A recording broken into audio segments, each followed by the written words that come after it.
Still on justice for Mohbad.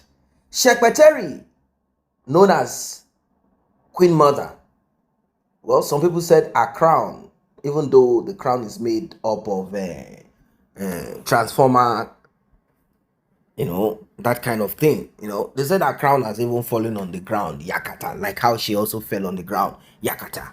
What am I talking about? I'm talking about the woman who decided to spearhead this justice for Mohbad on behalf of Wunmi, someone who wanted to use justice for Mohbad to score a personal vendetta. She wanted to use this to knock Naira Marley down. She wanted to use Gistlover as a tool to knock Naira Marley down. They wanted to kind of rechannel the attention of people away from justice for Mohbad. They wanted to use it to control, but they realized that Nigerians paying attention to you, listening to you, does not mean that they don't know what to do when they really want to do what they need to do. They are just entertaining themselves or keeping busy. You see, it is sort of like a form of stress relief, So when Gistlover started this trash, they gave it to Gistlover back to back. Gistlover lost 80% of followers. Well, Iyabo on the other end, she has always had her own issues, battles and trials and whatever it is happening in her life. But this justice for Mohbad actually broke the camel's back.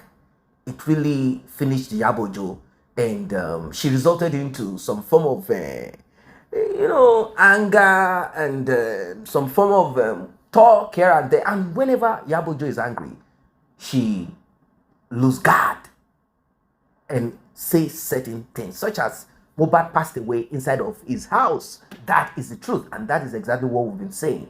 And there are other things that Iyabo said. It started when she had problems with very dark black man. She said, Naira Marley will do and that, lace my children's food with strong art substance, blah, blah, blah. So we all got the picture of Mohbad, Naira Marley, and the bigger picture. So what is this thing? Prostitution and hard substance.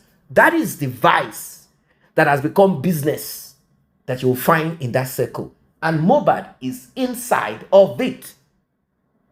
Inside of it. That is why you barely hear certain things regardless of whatever it is, because well, ladies and gentlemen, hell is about to break loose. I don't want to let you in into too much. I just want you to listen.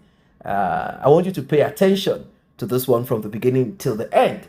Don't not forget to like and share. That's the least you can do for this platform. And if you're just coming across, tap on the subscribe button, turn on the notification bell. To those that have tapped on the thanks button, the one with the love icon and the dollar sign, may God bless you. May God replenish your pocket. If you also want to be a part of this, you can as well tap on the same button. Some stuff from the house that she'll pack the stuff, right? So I was very angry when she told me that, and I called Wunmi, and instantly I started coming at Wunmi. I didn't even allow her to explain. I was very, very angry with Wunmi. I was like, how can you go and do that? Why would you go and tell people that she's the one that packed her son's stuff and all that? And Wunmi was like, no, she was not the one that said it. So there was a lot of this one said this, that one said it. There was a lot of hearsay between someone told this one, that one told that one. Even Wunmi was not aware that Adura was the one that packed the stuff. You understand? It was. Kí ló fẹ́ sọ tẹ́lẹ̀? Irọ́ ló máa pa. Ó ṣe jẹ́ pé òun ló ń sọ̀rọ̀ f'Ashana. Jẹ́ k'Ashana bọ́ta kó wá sọ̀rọ̀. Wunmi was the one that told some people that she was the one that went to pack the stuff. She complained about one of Mohbad's old phone also that was with her that Wunmi came to take. So there was a lot of issues, and I, as a person, just tried to intervene. And obviously, I would always want to blame Wunmi for her, because Wunmi is the young one. Wunmi is her Iyabo, right? She's the older one, and Wunmi needs to apologize to her. So I tried to intervene, and I begged Mama, because I noticed that she was very angry. Do you understand that people were insulting her, you understand, on some platforms, and she felt that it was Wunmi. And I told Wunmi instantly to make sure she goes to these platforms and meet these people insulting her, to stop insulting her. and try to explain the things better to them, right? So I think what happened is she said she called Wunmi. Wunmi didn't pick the call. Wunmi said she called her, so she too didn't pick the call. So I think there was a miscommunication. Exactly. Why Toshe beg Mohbad up and down? Why?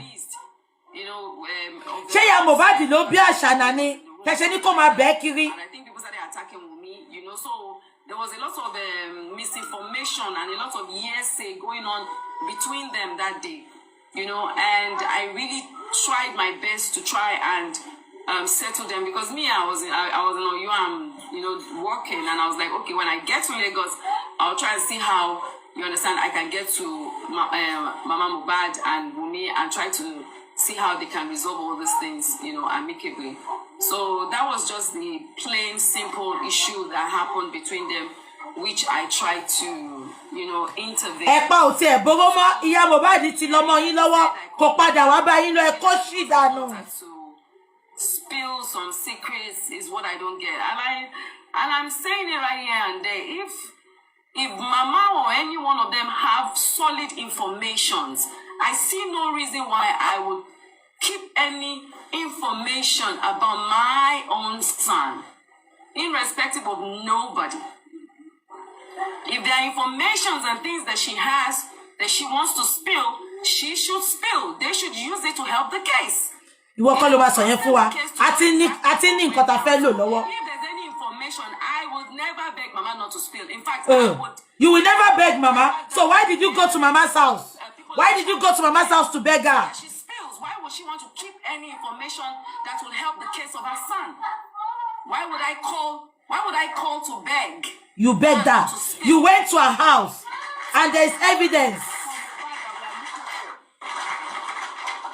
I have said it on this platform. I have said it not just on this. Not on this platform, but I have said it on. When I say platform, I mean on social media space.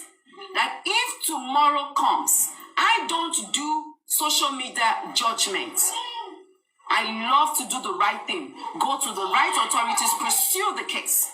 We backed out from this case because there was a lot of private investigators on social media that felt they could do the case better. Do you understand? And I had to pull back because of my family. You pulled back because Ashiri Etu, you have a cause you want to settle with Naira Marley. That was why you pulled back. Olori Buku, Olobo Egungun. Evidence that this family has, instead of them threatening to say, I will spill, please spill, go to the nearest police station or go to the main people in charge, the main police in charge of this case, the main authorities in charge, and spill. Why would you have something about that can help the case of your son and then keep it? What are you keeping it for? What is the essence of keeping such information if you have it? But see, Karimo and me by Bob send request. I will only allow Karimo, please. It is Mama Mohbad. Because I remember the first day I went to that house that I took her into that room to speak to her, I knew everything that she said was in support of Wunmi. If she had told me something else different, trust me, I would not have stood. I would have come out, I would have said it. She has always stood her ground with about Wunmi. Oh, she sent request. Okay, has always been in support of Wunmi, and that is one of the reasons I was okay. Mama, if she's saying this is the way it is, this is the way it is. Okay. So if now there's another situation on ground, because I don't really get what is going on. Karimo into Lagos for some few days. I'm going back to Oyo. Am I worried? I'm analyze it later. She Karimo think about me. About this. Karimo. Ṣé Karimo ti pọ̀ sí ni? Hello Karimo. Karimo ti pọ̀ sí ni. Mo ti pé Karimo, àbí? Ṣebí Karimo ni mommy J ele daddy. Àbí?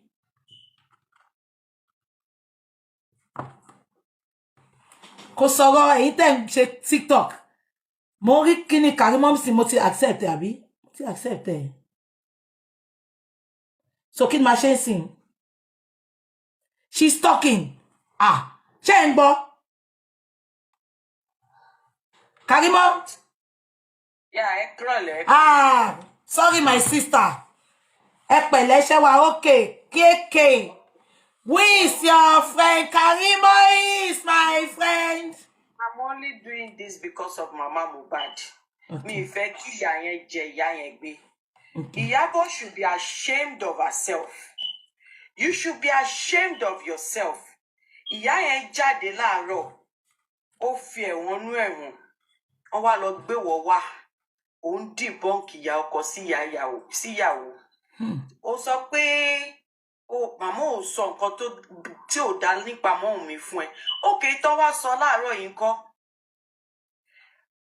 Ṣé o bá wọn parí ìjà ní bí ọ̀sẹ̀ bí last weekend bí ọjọ́ mélòó sẹ́yìn? Ṣé ń gbọ́? Ṣé sọ pé o parí ìjà ní Ìyábọ̀?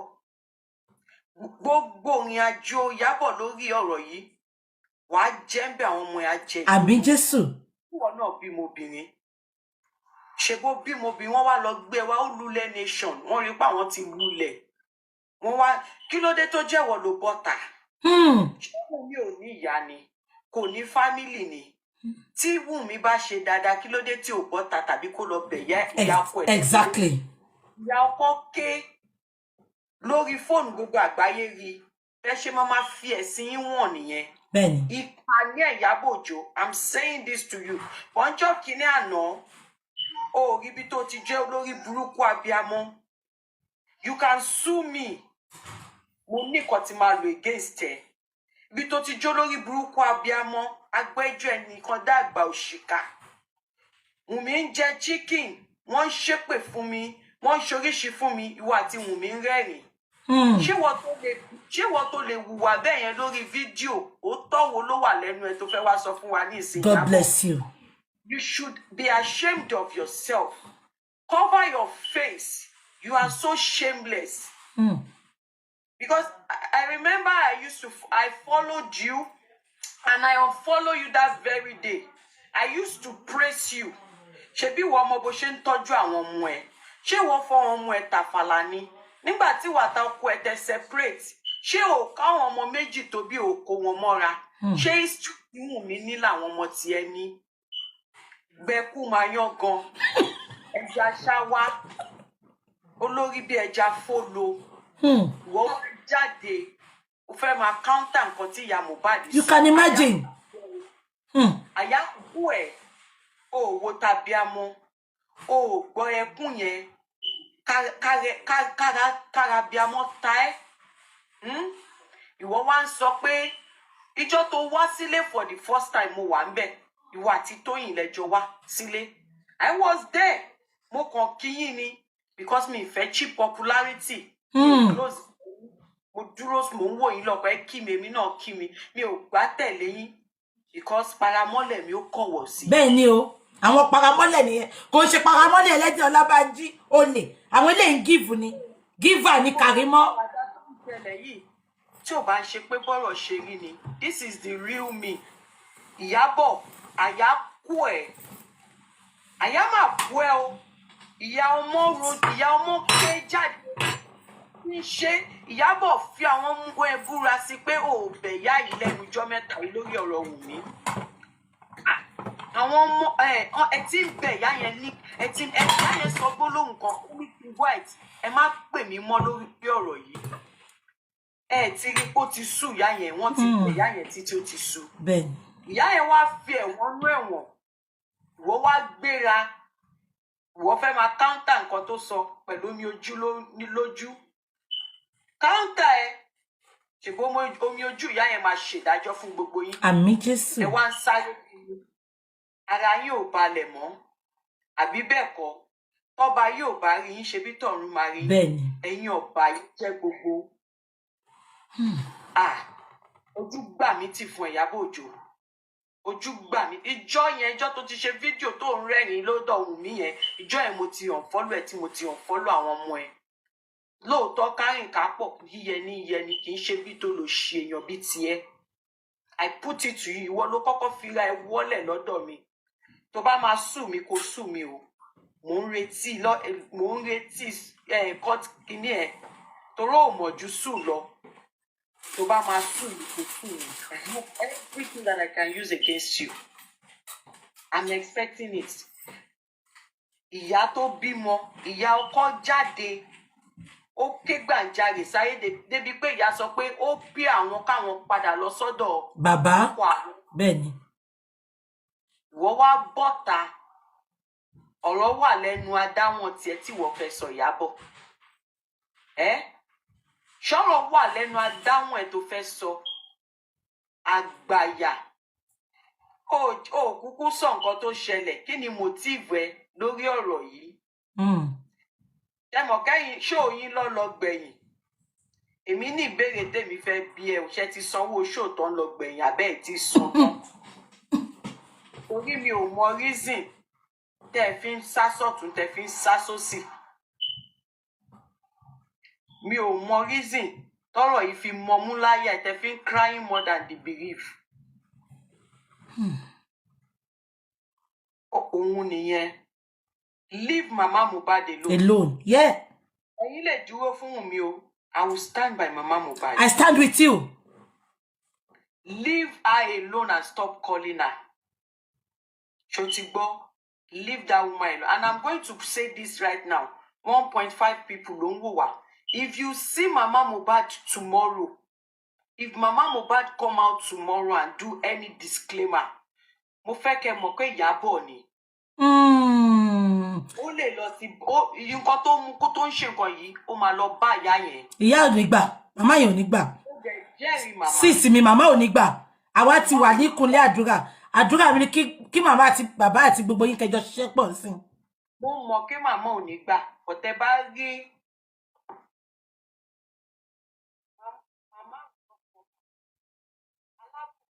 màmá nínú àwọn obìnrin. Kì í ṣàbí àgbà bí tiẹ̀. Ajá mọ ọmọ tiẹ̀ fún lọ́mú. Àbí bẹ́ẹ̀ kọ́. Ayítẹni mọ̀wé àfàpàdé bo tiẹ̀ mọ́lẹ̀. Èmi mọ̀ pé màmá ò ní jáde ṣe disclaimer o. Ọ̀tẹ̀ bá fọ́ọ̀sì ìyá yẹn tẹ́yìn ọmọ Nàìjíríà bá rí tí ìyá yẹn jáde tó sọ wọ́n ọ̀nà tó ti kẹ́tì mọ̀ pé Iyabo ni. Iyabo, kí ló dé tó ń ní ìyá yẹn lára? Kò sóhun rere kan tó fẹ́ jáde láti Sódómù àti Gòmórà ẹ̀ sí ìyá yẹn. Ẹni tẹ́ ẹ bá ní business ní kẹ́ face. Client titi yín ní kẹ́ face. Stop dragging that woman behind with you. Leave her alone. And this is the reason why I said Mama and Baba should open room. There should be a room for communication. Everything that I've been saying, Timba Paro, àbí Timba Ṣàbòsí, kí orí ìlérí Olúwa kó dá fún mi. Àmọ́ mo mọ̀ pé orí ìlérí Olúwa ò ní dá fún mi. I know he's proud of me wherever he is right now. Benny, at least you are coming out to say your truth. Exactly. So, gbogbo eré tó bá wọ̀nyí kẹsà o, mo máa bẹ̀ yín tí bàbá ẹ fi space sílẹ̀ fún bàbá àti màmá. Kì í ṣe fífẹ́ra wọn lọ́kọ o. Benny, kọjọ wá justice fọmọ wọn. Wọ́n jọ máa sọ̀rọ̀. So that ìrìn àjò ọjọ́ mẹ́rin kò ní di 40 ọjọ́. Wọ́n bá fún wọn justice déédéé. Wọ́n bá dẹ̀ fún wọn déédéé. Eléyìí tó lè jáde tó lè sọ̀rọ̀ láti wá máa defend nonsense. Mọ nǹkan tó ti máa ṣe lẹ́yìn. I'm so ashamed of you. I'm so ashamed on your. Like ojú ń gbà mí tì fún Iyabo. So you are this low. You can stoop this low. You can bring yourself down to this level. Àṣewọ̀ gangan ló lórí fracas. Ó kàn fi bojú ni. Wàá tí àwọn tiẹ̀ wàá tí. Á dà wọ́n síta. Òun ni gbogbo wọn ṣiṣẹ́ fún. Òun ni. Kí ni àjọṣepọ̀ ẹ pẹ̀lú ọ̀rọ̀ tó ṣe lára? Tó bá tẹ̀fẹ́ méjì, mo expect ẹ kó o kò yá lẹ́yìn ìgbéyìí. Sísì mi àmà gbọ́ yín dáadáa mọ́. Sísì mi. Tó bá yẹ pé ó tiẹ̀ fẹ́ make peace lórí ọ̀rọ̀ tó ṣẹlẹ̀ láàárọ̀ yìí, ó yẹ kó pe ìyá àti màmá kó make peace yẹn behind closed door. Exactly. Àyà kú ẹ̀ ìyá Mohbad sọ̀rọ̀ láàárọ̀. Wọ́n bọ́ta òun náà ìdá òun ní àìdíà wo ló wà lẹ́nu akẹ́yìnjẹ tó fẹ́ sọ. Òríra yín irú ìró ògbòrò ikán ògbékun ẹsẹ̀ ìjà. ohun tó bá jòun náà la fi ń gbóhùn ìwà àtòṣà òṣà Ìyábọ̀ ojú gbà mí tì fún ẹ. Èmi mọ̀ kó chíìpù báyìí mi ò mọ̀. I'm so sorry on your behalf. So ẹ jẹ́ kí n dúró ń bẹ̀ náà. Okay, sis mi. Ṣé mọ̀ nǹkan ẹ má dá wọn lóhùn o. Wọ́n náà ń ṣépè fún ara wọn lórí burúkú àpò. Wọ́n náà ń ṣépè fún ara wọn lórí platform àpò ń sìn. Ẹ má dá wọn lóhùn o. Ṣé rí nǹkan tí máa fojú wọn rí? Wọ́n àti gé mi létí lọ. That's it. Àṣàkẹ́ wà ń tọ̀ lọ́wọ́. Ìgbà tó ń travel, ó ti gé etí mi, ó ti mú dání sínú àpò ẹ̀ lọ. Tó bá padà dé, ló ṣẹ̀ máa dé tí mi padà. So mi gbọ́ kankan. That's it. Ó lè bú mi, ó lè pè mí lórúkọ tó bá wùn. Ṣé ìyẹn abẹ́rẹ́ tí mo gún, kíní yẹn tí mo ṣe fún ló ń japorú ẹ̀ lọ́wọ́? Ẹ̀yin bó ṣe ń pariwo tó ń dún bí ẹlẹ́dẹ̀, bí ìgbà tẹ́lẹ́dẹ̀ bá rọ̀bẹ. Ẹ̀mọ̀kọ́bẹ ò dá lọ́rùn. So bẹ́ẹ̀ ni àpò ṣe ń dún lọ́wọ́. Olóṣì. Who are you? Who are you to tell Ìyá Mohbad pọ́n lọ kẹ́rù? Kí ni tiẹ̀? Gbogbo blogger tó kù kò ju social media lọ. Ìwọ ló ń lọ lé wọn, ìwọ ló ń lọ bẹ́ẹ̀dẹ̀, ìwọ ló ń wá kí n lé. Why are you crying more than the belief? Òkú gba inverter. Olóṣì. Grandkids wọn ẹ̀ lò ní káwọn ọmọ ẹ lọ fòbò lóyún kó máa bímọ fún ẹbí ẹlẹ́dẹ̀ kó máa mọ́nítọ̀ wọn. Àgbàyà. Ọlọ́run á dá fún ẹ. Àmín Jésù. Ó ń sọ oríṣiríṣi ọ̀rọ̀ sí Ìyá Mohbad. Ẹlẹ́dàá ìlérí Olúwa máa dá fún ẹ. Àmín Jésù. Tó bá wà láyé, kò ní gbà kí èèrà kó rin ìyá ẹ̀ débi tí ìwọ yìí tó máa sọ̀rọ̀ sí. Ẹ jẹ́ kí n dúró mọ́. Okay, my sister. Thank you very much. Ọlọ́run á dẹ̀ pọ́n yín lé. Bí n ṣe ń sọ many of anything tí àwa ń ṣe, bí n ṣe sọ fún yín jọ́ yẹn pé if you are spilling a lot, they will go and re-strategize. Tèmi dẹ̀ ti mọ̀ wọ́n. So I want to beg you for something as well, my darling sister. Gbogbo wa la ti ṣẹ́ra wa. Adẹ̀tí èmi náà mo ti ṣe bàbá, mo ti ṣe everybody. Èmi àti yín tá sọ̀rọ̀ yìí náà àti búra wa, but ìjà abiyamọ náà ni. I will just beg you, my darling sister. If Sister Bukky, ó wá ní nǹkan kan tó ń dùn mí. okay. Sister Bukky, láàrin èmi àti yín, ẹ mọ̀ pé mi kọ́ ni mo wá di ẹ̀mú yín fún ẹjọ́ family mi. Níwájú Ọlọ́run àtẹ̀yàn, my sister. Phone yẹn wà mí báyìí. I can send it to you. Okay. The it's a fake profile. It's not you. It's not your face. But the fake profile shows kí ló kọ yẹn náà. Ọ̀rọ̀ yìí ti bà nǹkan jẹ́. Ọ̀rọ̀ yìí ti bà nǹkan Ẹ jẹ́. máa gbọ́. The fake profile did not Karimo. Another name tell yẹn kí ló kọ yẹn. Títí ẹ sọ Títí, yeah. Then Títí Ògúnbánwò lórúkọ yẹn jẹ́. I will send it to you. I will send it to you. You know I don't lie. And everything, pátápátá, Títí tẹ́ni ẹ fi mọ́ pé no, this cannot be this, honestly. So, mọ̀ wá ṣóye yín. But story yẹn gan wọ́n gbé síra wọn ni. Ó lè jẹ́ ni tó mọ̀ wá. Ó ti bà nǹkan jẹ́ gan. But it's okay. nǹkan tó bàjẹ́ lórúkọ Jésù, Ọlọ́run á bá yín dá padà. My darling sister. Yóò wá bí kọjú ní ìwáyé. But it's okay. Ẹ má worry. Ẹ jẹ́ ká fèsì nǹkan tí à ń dín pẹ̀lú lọ́wọ́. Ọlọ́run á dẹ̀ fún wa ṣe. Àmín. My sister, nǹkan tí mo kàn fẹ́ bẹ̀ yín fún, please. Try to talk with Baba and Baba's team, as in the legal, àwọn Wahab, please. Please, my sister. Because in Sunday, I don't want to talk with Baba, I don't want to talk to sis. Thank you, sis. Sis, share with me. Sis, share with me, share with me. Okay, mo fẹ́ fi nǹkan kan wọ̀nyí. Ṣé rí pé ó dá. Ẹnìkan tí mo send kíní yẹn sí. Màá fi gbogbo phone mi wọ̀nyí, but ẹ bá ń wò mí báyìí. Ṣé ti okay yẹn? Yeah, mo ń rí. Message yẹn nìyẹn, Láyọ̀. Ògúnbánwò yìí wà lẹ́gbẹ̀ẹ́, màá lọ ṣe full screenshot. Màá send gbogbo nǹkan tẹ́ni yẹn send sí mi. So it's not that I make it up. So ó mi pé nìyẹn ó lọ lo fake profile because everything back to back, bẹ́ ṣe travel lọ sí ìlú òyìnbó, bẹ́ ṣe lẹ́ni yẹn wá sọ. So èmi kò assume pé Karimo ló lo fake profile. I believe you, honestly, my sister. Thank you, PA. Mi mo send this in don't pé all this thing for me to go ndiwaju ndejo. Honestly, I can forward it to you. Me, I won't say what I don't see. Honestly.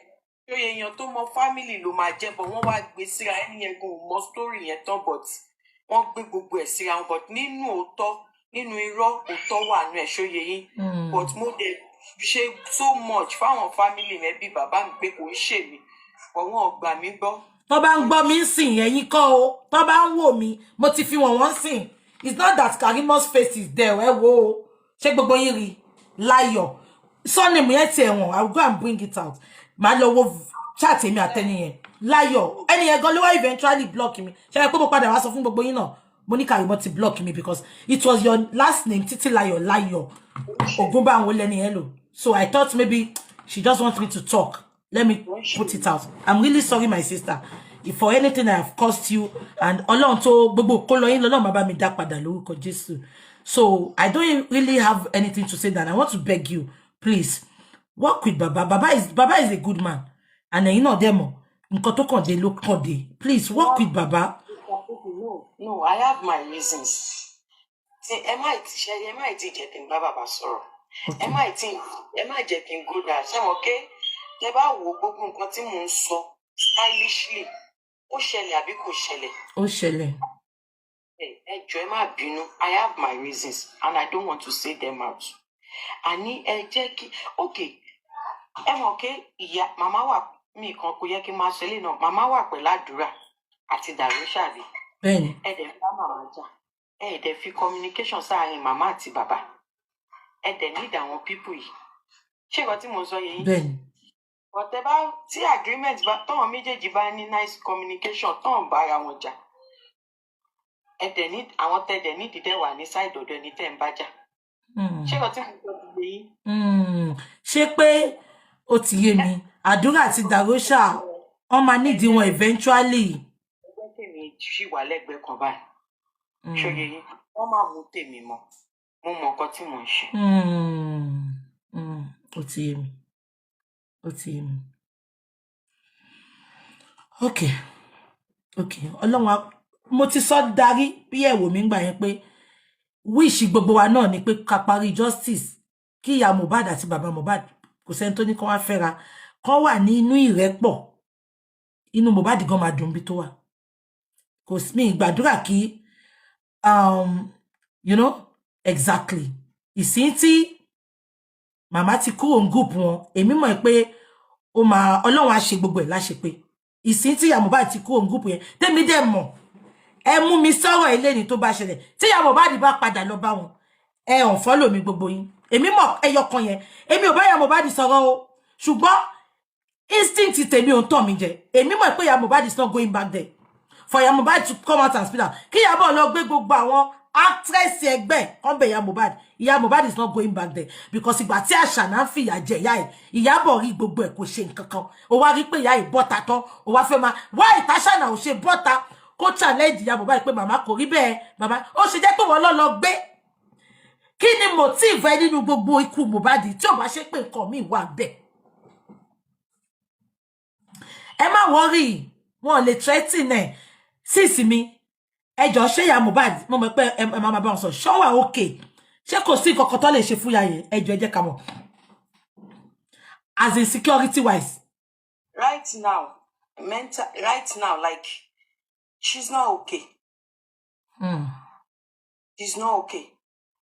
Ìyá yẹn wà okay. Ìyá yẹn sunkún ṣoríṣi gbogbo ìyá yẹn ṣe bí wèrè ẹlẹ́dẹ̀ Ọlábànjọ́ tún ṣe ń gún wọn lọ́wọ́. Ẹ ń sọ pé mi ni ẹ ń sọ pé mi mò ń sọ fún ìyá ẹ sọ pé kinní. Ṣé ìyá ò ní other family member ni? Ẹ ti parí pé ìyá lọ́rẹ̀ẹ́, ìyá lẹ́gbọ̀n, ìyá ní church member, ìyá ní pastor. Ṣé tẹ bá seize fóònù ìyá tí wèrè Tọ́lá ní olórí borí àkókò níkò? Tí yẹn ń sọ pé kò rí nǹkankan kò lè rí nǹkankan ṣáwọn fámìlì ìyá ò ní rí nǹkankan ni wọ́n ní sọ fún ìyá pé àwọn mà tún bú ẹ. But right now I will tell you that woman is not okay. Ṣọ́ save níbi tán wà. Sí ṣọ́ save níbi tán wà. Níbi tọ́rọ̀ ń lọ yìí o, níbi tọ́rọ̀ ń lọ yìí. As a matter of fact, kí Wunmi àti Iyabo máa mọ ibi tó ń gbé níbi tọ́rọ̀ ń lọ yìí.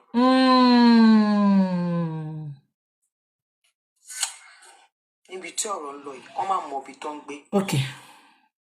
Okay. Ẹ má worry, sis. Ẹ má worry. Wọ́n ní tẹ́ṣin bá dúráyàn, èèyàn máa tún gùn ni. Aláṣìṣe wa máa máa ti ṣe ara ẹ̀. Ẹ má worry, sis. Ẹ má worry. Ẹ má worry. Ẹ ṣé sis mi, God bless you. God bless you. God bless you. I appreciate you. Ọlọ́run á pọ́n yín lé. Gbogbo ìkólọ yín lórí ọ̀rọ̀ yìí because I can see you love your family but they don't. But ẹ fi gbogbo ìjà sílẹ̀ fọ́lọ́run.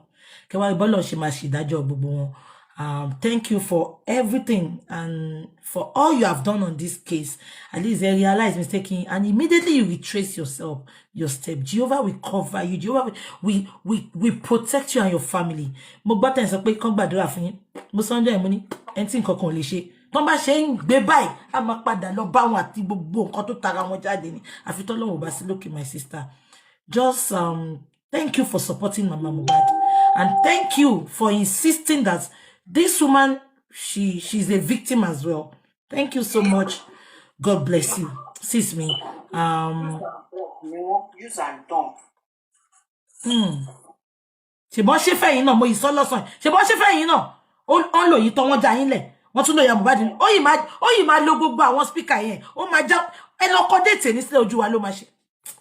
Ojú wa ló máa ṣe sis. Kò ní pa wá.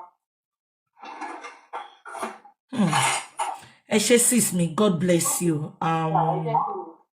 Thank you so much. Thank you. God bless you, sis. Bye-bye.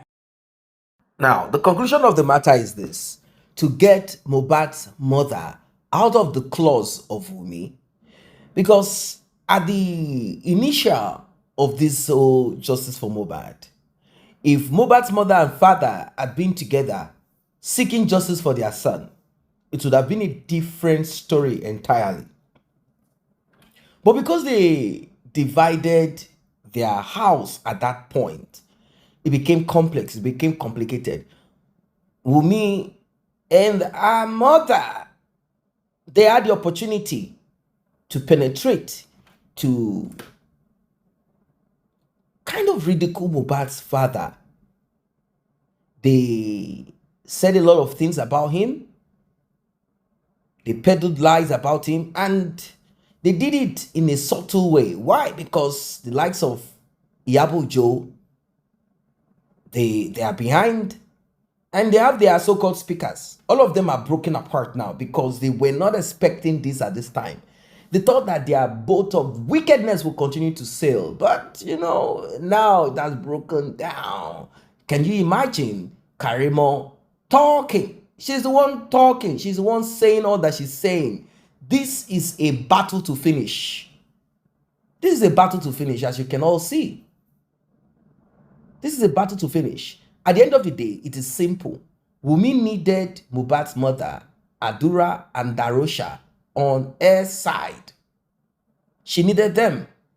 Those were the people that kept her out of prison at the expense of their own blood. Because society, they are still looking at it somehow like, wait, hold on a second. If the wife or the mother of this person, brother, uncle, they are with the other person, it means this man alone by himself.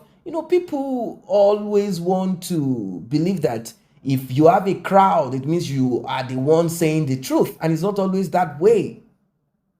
It is not always true. So because Mohbad's father was alone, it created that lack of trust. People didn't believe in, and they already worked on how to discredit him. They discredited him. They kept quiet. They said, let us rubbish him. Let us put it in fire. It got to a point. Wunmi said it is Mohbad's father that took the life of Mohbad, that he stressed Mohbad till the end of his life. Can you imagine?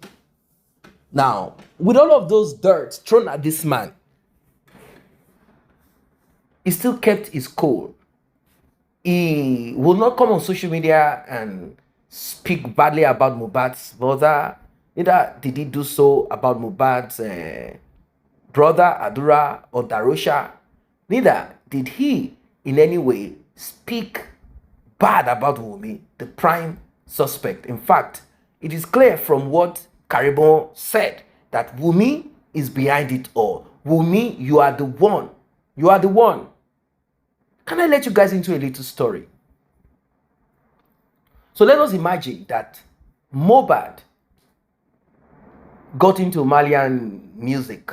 He was doing his music, and oftentimes it is not just music that you do to get that huge amount of money. So, because music artists or actors, famous people, in short, they often have shows, performances in different parts of the world, and they are treated as VIP. Now, those that peddle art substance, they need the services of these people. So let us look at Mr. Naira Marley, who is known to have done such in the United Kingdom, where he lived and still lives. This is the system around him there. He grew up in such.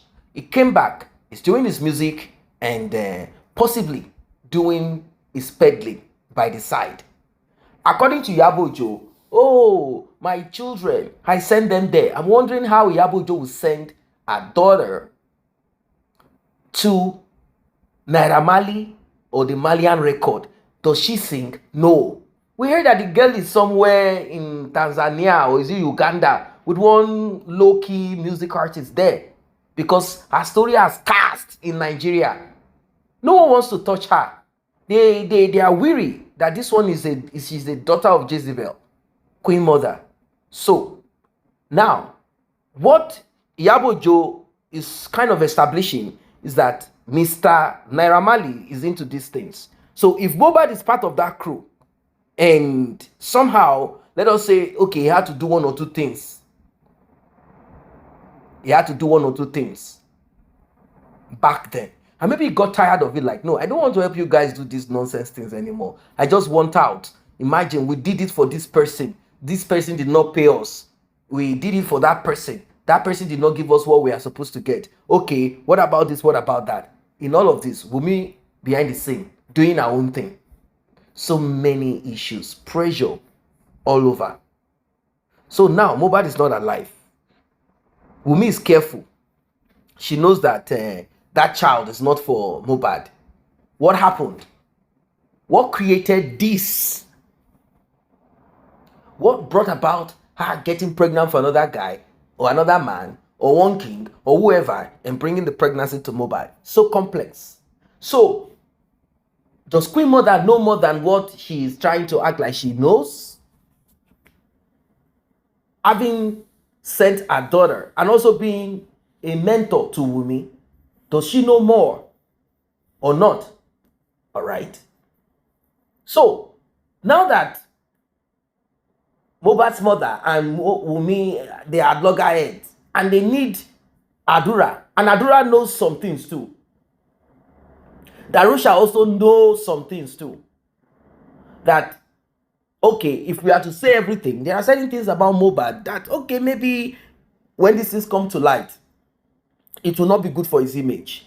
But was he coerced into it or not? Was he pressured into it? Was he finding a way out of this thing? Is that why, Wunmi and your cartel, you took him out? Because now your sister is against you. Mohbad's mother is against you. Now you need Adura. You need Darusha on your side. And they cannot be on your... No, they will not be there for you. You're on your own. I don't know where you're going to run to, Wunmi. Maybe it's Sambisa Forest. But wherever you go to, your deeds, your evil deeds will find you out.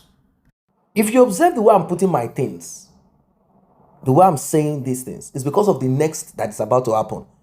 Like how I predicted.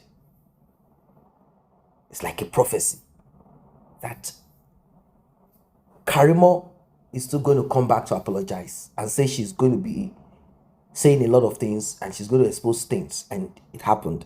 I also said that Mohbad's mother will be the next in line. Yes, and it is happening already. Now, there is something that is going to happen, and it's part of what I am saying codedly here now. They are going to present a terrible image of Mohbad.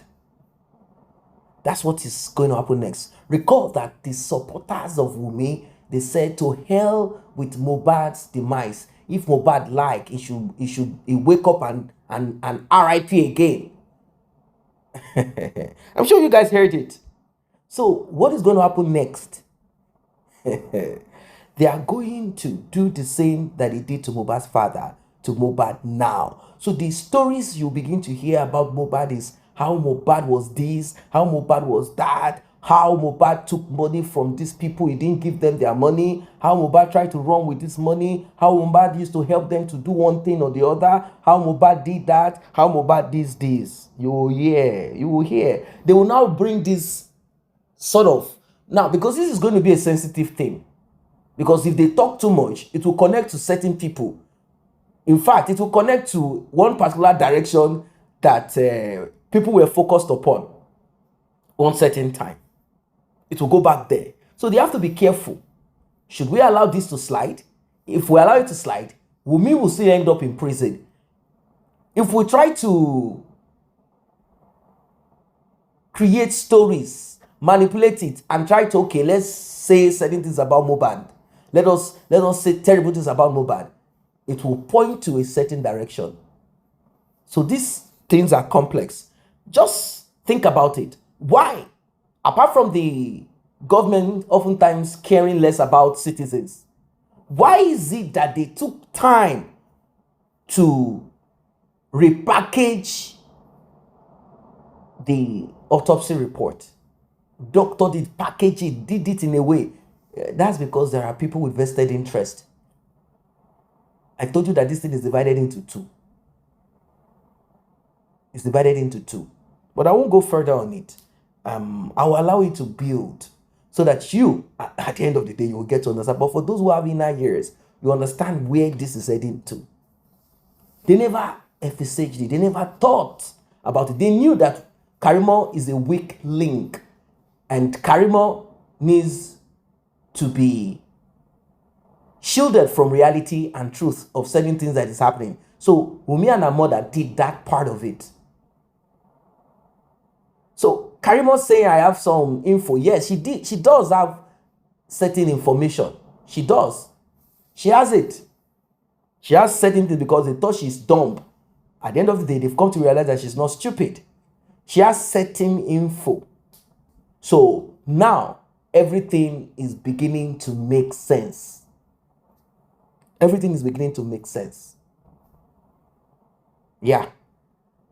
Everything is beginning to add up. Mohbad's mother also, all through her journey so far, she has gathered some info.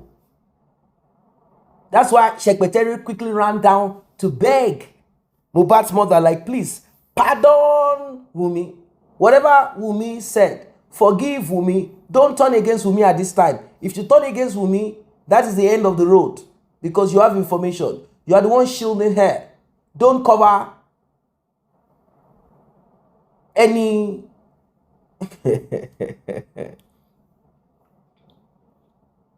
don't cover Mohbad's father. Don't be for Mohbad's father. Cover Wunmi. Please. That is what Shekpeteri went there to do.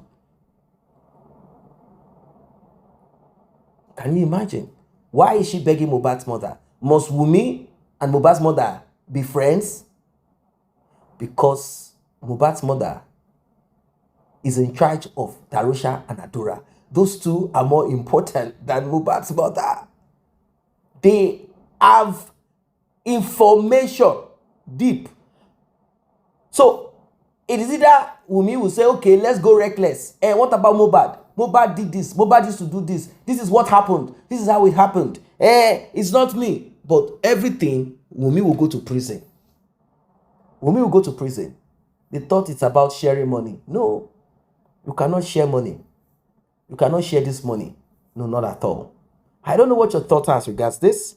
There is more to what the eyes can see. Definitely, obviously, as you can see, on justice for Mohbad. But we'll press it and we'll keep pressing on it till we get to that last end of it. And you will be shocked. It's like one of those telenova, like those series. That's how the story is going to be. When you are thinking about this, then something else happens, and you are kind of, that's how this is going to be.